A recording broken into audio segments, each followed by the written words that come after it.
샬롬. 선생님들 반갑습니다. 한 주 동안 잘 지내고 계신지 궁금합니다. 지난주에 특별 새벽 집회를 통해 받은 은혜 간직하면서 오늘 또 승리하시고 기쁨 넘치시기를 소망합니다. 우리 기도하고 이제 공과 공부 시작하도록 하겠습니다. 사랑과 은혜가 풍성하신 하나님 아버지, 우리 귀한 청소년부 선생님들과 함께 또 이번 주 공과를 준비하게 하시니 참으로 감사드립니다. 하나님, 이번 주에 또 우리에게 주신 예레미야 말씀을 통해서 우리가 그 말씀을 간직하며 살아가는 우리 선생님들 한 분 한 분 되게 하시고, 또 우리 선생님들을 통해 배우는 우리 아이들 또한 말씀 가운데 거하는, 또 말씀의 은혜 가운데 또 성령 충만한 삶을 누리는 그런 우리 각 반의 아이들 되도록 주님 은혜를 내려 주시옵소서. 오늘 청소년부 공과를 통해서 우리 선생님들 먼저 기쁨 넘치게 하시고 소망이 넘치게 하시고 회복이 넘치게 하실 것을 믿습니다. 이 시간 가운데 주님 임재하시고 함께하여 주시옵소서. 우리의 마음으로 어루만져 주시옵소서. 이 모든 말씀 우리 구주 예수 그리스도의 이름으로 기도드립니다. 아멘. 네. 이번 주 청소년부 공과 하나님께서 우리에게 주신 말씀은 예레미야 29장 11절 말씀입니다. 예레미야 29장 11절 말씀을 우리 같이 함께 합독하겠습니다. 나 여호와가 말하노라. 너희를 향한 나의 생각은 내가 아나니 재앙이 아니라 곧 평안이요 너희 장래의 소망을 주려 하는 생각이라. 아멘. 예레미야 말씀을 통해서 우리에게 주신 은혜가 있습니다. 바로 주님의 보호하심 아래에 있다라는 것입니다. 주님의 보호하심 아래에 있다라는 그 주제로 아래 강원도 어느 산골의 이야기가 나옵니다. 그 이야기는 아이들과 나눠주시면 되겠습니다. 그리고 그 이야기를 나눈 다음 이제 그 이야기가 끝나고 함께 인사를 나누는데 함께하여 기쁩니다. 나는 잘 되는 사람입니다. 사랑합니다. 이렇게 학생들과 서로 인사했으면 좋겠습니다. 먼저 이 예레미야 말씀은 우리의 계획이 있고 하나님께서 우리를 향한 계획이 있습니다. 다시 말씀드리면 첫 번째는 우리가 가지고 있는 계획이 있습니다. 우리 인생에. 그리고 두 번째는 하나님께서 우리를 향하신 계획이 있습니다.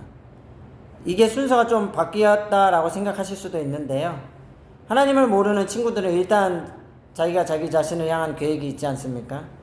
그래서 우리가 먼저 우리 자신을 향한 계획이 있고 하나님께서 우리를 향해 가지고 계신 계획이 있다라고 먼저 아이들과 이 도입 부분에 이렇게 설명해 주면 좋겠습니다. 그렇다면 우리들이 가지고 있는 계획은 무엇입니까? 뭐 친구와의 약속이 있을 수도 있고요. 뭐 게임을 한번 하자, 뭐 보드게임을 하러 가자, 아니면 뭐 시험 공부했을 때 독서실을 같이 가자, 뭐 학교 도서관에 같이 가자, 이런 식으로 우리는 늘 계획을 세우게 됩니다.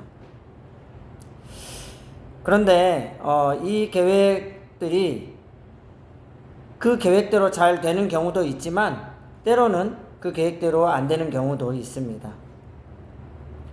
그리고 나는 열심히 공부했다라고 생각하고 열심히 책을 보고 수업 시간에 해놓은 것들을 잘 기록을 해서 꼼꼼히 다 지켜봤는데 생각했던 것보다 성적이 나오지 않았거나 또 점수가 너무 낮아서 속상했던 적이 있습니다. 또 친했던 친구와 오해가 생겨서 친했던 친구랑 갈등을 겪게 되고 싸우게 되고 또 서로 미워하게 되는 그런 기간을 나는 원하지 않았지만 그런 기간이 생기는 경우도 있습니다.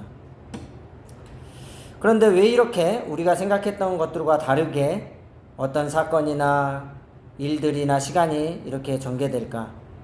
사실 이런 거는 우리가 연약하기 때문입니다. 우리가 연약하고 완벽하지 못하기 때문에 일어나는 일들입니다. 내가 아무리 한다고 해서 다 잘 되는 건 아닙니다.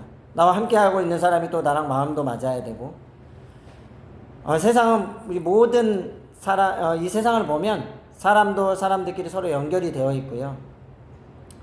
우리 주변에 있는 물건들만 봐도, 뭐 예를 들면 컴퓨터만 하더라도 모니터가 있어야 되고, 본체가 있어야 되고, 키보드가 있어야 되고, 마우스가 있어야 되고, 각자의 역할들이 있기 때문에 하나로 이렇게 유기적으로 연결되어 있습니다. 이런 것처럼 우리가 아무리 노력하고 준비했다 할지라도 다른 곳에서 어떤 일이 벌어지면 계획이 틀어진다라는 것입니다. 이런 부분을 먼저 아이들과 좀 나눠주시고요. 그런데 오늘 본문의 말씀을 보니까 하나님께서 우리를 향한 놀라운 계획이 있으시다. 그런데 그 계획은 하나님의 완벽한 계획이시다 라고 아주 놀랍게 말씀해 주고 있습니다. 그래서 오늘 이 본문 말씀의 첫 번째 나눌 소제목은요, 하나님께서 우리를 향한 놀라운 계획이 있다. 그 계획은 완벽한 계획이고 설계도이다 라고 말씀해 주면 되겠습니다. 그리고 두 번째는 오늘 본문 말씀을 통해서 재앙 속에서도 하나님께서는 희망을 주신다. 우리 아이들과 오늘날 상황에서 보면 고난 중에서도, 어려움 가운데에서도, 내가 혼자 있다고 느끼는 그 시간 가운데에서도 하나님께서는 반드시 우리에게 희망을 주신다. 이게 바로 두 번째입니다. 본문 말씀을 보니 포로 생활 70년 동안 이스라엘 백성은 어려운 시간을 보냈습니다. 그런데 하나님께서는 오히려 그 시간을 통해서, 그 포로 기간을 통해서 우상 숭배로 찌든 이스라엘 백성들을 씻어냈고요. 또 오로지 하나님만을 의지하게 만드는 그 훈련의 시간을 보내게 하셨습니다. 너무 어려움을 겪게 되면 하나님만 의지할 수밖에 없습니다. 그래서 그런 어려움들이 꼭 나쁘다고 할 수는 없습니다. 고난의 시간을 통해서 더 단련되기 때문입니다. 그렇기 때문에 믿지 않는 자들은 그들의 불신앙으로 인해서 알지도 못하는 고난을 당하는 거고요. 우리 믿는 자들은 당연히 우리도 인생 가운데 어려움과 고난이 있습니다. 하지만 그 고난과 어려움은 하나님의 훈련의 시간이다. 결코 하나님께서는 우리를 버리지 않으신다.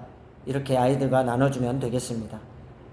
그리고 이제 세 번째는 하나님의 보호하심은 지금도 계속 진행되고 있다. 진행형이다. 이렇게 이야기를 하면 아이들이 이해할 수 있을 것 같습니다. 특별히 청소년기 시기를 보내고 있습니다. 우리 아이들이 청소년기 시기는 뭔가 행동도 불안전하고, 뭔가 미래도 불확실하고, 뭔가 내가 어떻게 할 수 없는 일 때문에 늘 불안한 그런 시기이기도 합니다. 청소년기가. 그런데 하나님께서는 그런 여러분들을 가만히 두지 않으신다라는 것입니다. 하나님의 보호하심은 마치 부모님께서 위험한 길로 가는 아이를 꽉 잡고 끌어안아 주듯이 우리가 위험에 처했을 때, 우리 어려움에 처했을 때 하나님께서 우리를 꽉 붙들어 안으시고 보호해 주신다.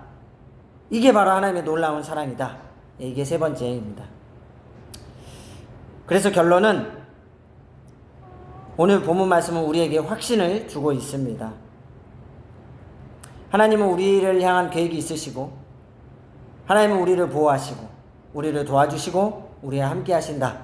그렇기 때문에 우리는 희망을 갖고 살 수 있다.